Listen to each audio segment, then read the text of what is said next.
Alors, Alexandre Petitclerc, vous êtes élève en 5e secondaire à Paul-Gérin-Lajoie d'Outremont et vous êtes fondateur et porte-parole de l'AIDE, Association indépendante des élèves du secondaire. C'est quoi exactement l'AIDE?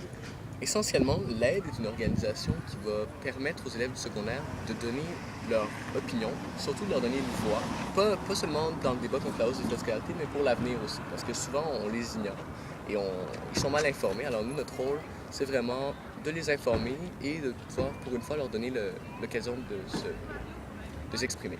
Pourquoi il faudrait être contre la hausse des frais de scolarité? C'est être premièrement contre une fausse démocratie. Parce que d'après moi, ici, ce qui se passe actuellement, c'est un gouvernement qui ferme les yeux sur une problématique majeure. Être contre la hausse des frais de scolarité, c'est premièrement être contre une hausse qui n'est pas nécessaire, qu'on connaît l'état des universités, où on sait très bien où l'argent est mal géré.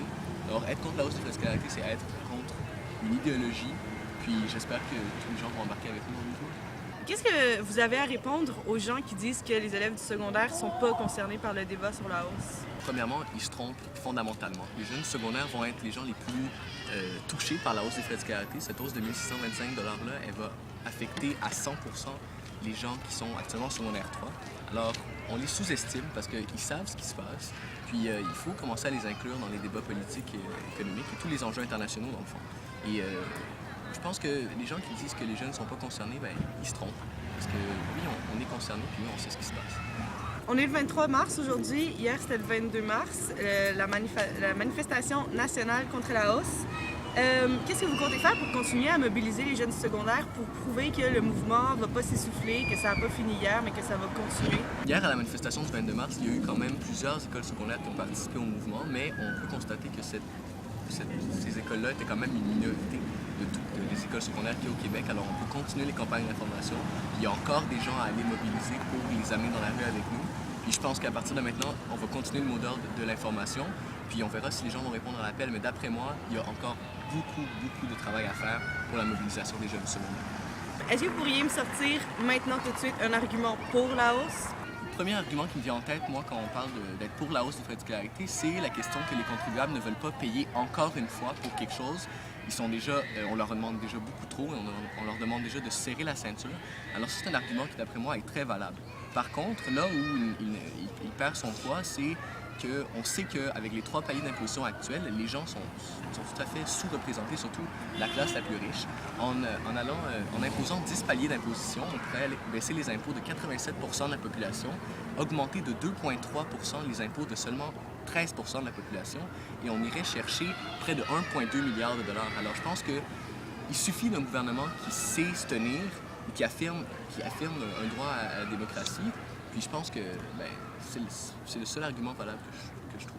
Une association au secondaire, ça ne peut pas être accrédité. Donc, comment vous envisagez le futur de l'AIDE? Qu'est-ce que vous comptez faire pour officialiser ou qu'est-ce que vous comptez faire pour le futur de votre association? Mais je trouve qu'on sait qu'on a un avenir prometteur parce qu'on a déjà des gens au sein de l'association, même dans le noyau dur, qui sont en 4e secondaire, en 3e secondaire. Alors pour les années à suivre prochaines, c'est-à-dire l'année prochaine ou l'année qui suit, bien, on a un futur presque assuré. Pour ce qui est du futur à plus long terme, on sait qu'on a vu hier comme preuve que des étudiants de secondaire 1, par exemple, sont très impliqués. Alors on n'a pas peur pour l'avenir, on pense qu'ils vont se mobiliser. Puis on a une génération qui est quand même très peu au courant de ce qui se passe dans l'actualité. On espère qu'ils vont prendre le flambeau, qu'ils vont prendre le relais. Quelle est votre opinion sur la gratuité scolaire? Pour ce qui est de la gratuité scolaire, au plan personnel, je me situe vraiment du même côté que la classe, qui est la coalition large la coalition large de l'Association pour une solidarité syndicale étudiante, qui eux stipulent que la gratuité scolaire est vraiment l'avenir. Puis au lieu de se comparer aux grandes universités américaines qui chargent des milliers de dollars puis qui considèrent avoir la meilleure éducation au monde, on devrait commencer à se tourner vers les pays nordiques, les pays scandinaves comme le Danemark par exemple, ou même la France qui ont un système d'éducation excellent et qui ont la gratuité scolaire. Puis en plus, d'après moi, la gratuité scolaire, c'est pas utopique. On sait qu'il y a à peu près, on a besoin de 700 millions de dollars pour y arriver, ce qui est à peu près un petit peu plus que 2 fois la hausse des frais actuels qu'on pourrait aller chercher ailleurs, par exemple dans le magnifique plan Nord de M. Charest. Et en plus de ça, en prônant la gratuité scolaire, on prône le contraire du principe de l'utilisateur-payeur. C'est que si on est contre la gratuité scolaire, on est pour le principe de l'utilisateur-payeur et on va devoir l'appliquer à toutes les sphères des services sociaux, même en santé, parce que ça va être un contraste trop flagrant. Alors, on espère la gratuité pour l'avenir. Dans l'éventualité où la hausse est bloquée, où est-ce que vous comptez aller chercher l'argent dont on a besoin? On sait très bien que la hausse de 1 625 qu'a promis le gouvernement Charest pour les années à suivre est pas nécessaire, parce qu'on connaît l'état des universités, on sait que l'argent est mal géré, on est la province la plus taxée, ou une des plus taxées, une région les plus taxées au monde, alors je crois que c'est une question de malgérance. L'argent peut être cherché ailleurs, puis il suffit juste de se porter contre un système qui nous ment, qui nous rit en pleine face. Qu'est-ce que vous pensez des actions des étudiants comme bloquer les ponts ou bloquer le port de Montréal? Personnellement, les actions qui ont été entreprises d'une façon individuelle, je tiens à le préciser, surtout en ce qui concerne le blocage du pont Jacques-Cartier.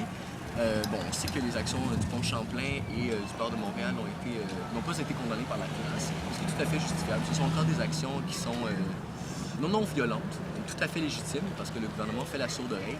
Je pense que ces actions-là ne sont pas réprimandables tant et aussi longtemps qu'il n'y a pas de violence qui se produit, et du côté des policiers, je tiens à le préciser, et du côté des manifestants.